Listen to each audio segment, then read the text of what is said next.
இன்றைக்கி வியாழக்கிழமை குரு வணக்கத்தில் திருப்போரூர் ஸ்ரீமத் சிதம்பர சுவாமிகளை பக்தி செய்யலாம். மதுரையில் பிறந்தவர்.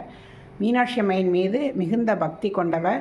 மீனாட்சி கலிவெண்பார், நெஞ்சுவிடு தூது போன்ற நூல்களை எல்லாம் இயற்றியவர்.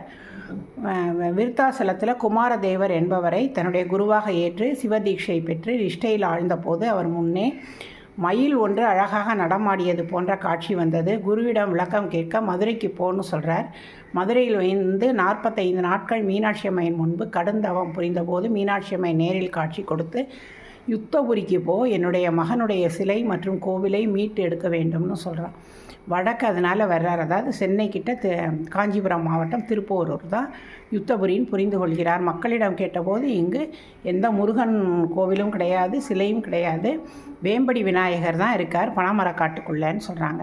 அங்கே வந்து பக்கத்தில் குடில் அமைத்து தேடும் பணியில் ஈடுபடுகிறார். 7வது நாள் பனைமரத்தடியில் பனைமரப் பெட்டியில் முருகனின் சிலையை கண்டு மகிழ்ந்து நெகிழ்ந்து ஆறத் தழுவி தன்னுடைய குடிசையிலே கொண்டு வந்து வைத்து வழிபாடு செய்கிறார்.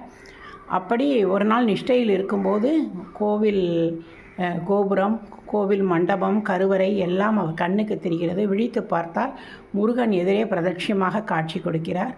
உடனே இவர் தன்னிடம் வரும் மக்களுக்கு கொடுக்கும் விபூதி நோயை தீர்ப்பதால் அவர்கள் கொடுக்கும் சிறு காணிக்கை, பொதுமக்கள் கொடுத்த தங்கம், வெள்ளி, பணம் ஆகியவற்றை வைத்து திருப்போரூர் கோவிலை புனரமைக்கிறார். திருப்போரூர் கோவிலில் இருக்கக்கூடிய திருப்போரூர் கந்தசுவாமி மூலவர் சுயம்பு. அதனால் ஒரு எந்திரத்தகடு, முருகனுக்கு எந்திரத்தகடு செய்கிறார் சிதம்பர சுவாமிகள். அதில் முருகனுடைய 300 நாமங்களை பதித்து அதற்கு தான் அபிஷேகம் எல்லாம் நடக்கும்.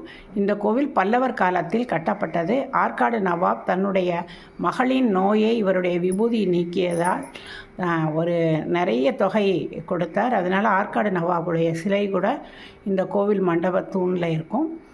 இந்த கோவில் வந்து புராண காலத்தில் யுத்தபுரி, திருப்போரூர், சமராபுரின்னு அழைக்கப்பட்டது.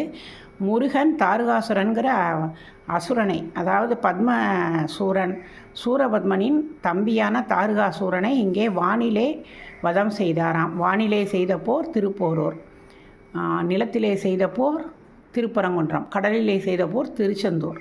இப்படி அற்புதமான இந்த தலம் சிதம்பரம் சுவாமிகள் அவர்களால் புனரமைக்கப்பட்டது. சிதம்பரம் சுவாமிகள் அவருடைய ஆசிரமம் மற்றும் அவருடைய மடம் 1 கிலோமீட்டர் தூரத்தில் இருக்க. அங்கு அவர் பாதாள அறையில் இறைவனடி சேர்ந்தார். திருப்போரூர் முருகனுடைய அழகான பாடல்: நோயுற்றடராமல் நொந்து மனம் வாடாமல் பாயிற்கிடவாமல் பாவியன் காயத்தை ஒன்போரூர் ஐயான் என் சீரடி கீழ் வைப்பாய் தெரிந்து. திருப்போரூர் கந்தசுவாமி திருவடிகளே சரணம்.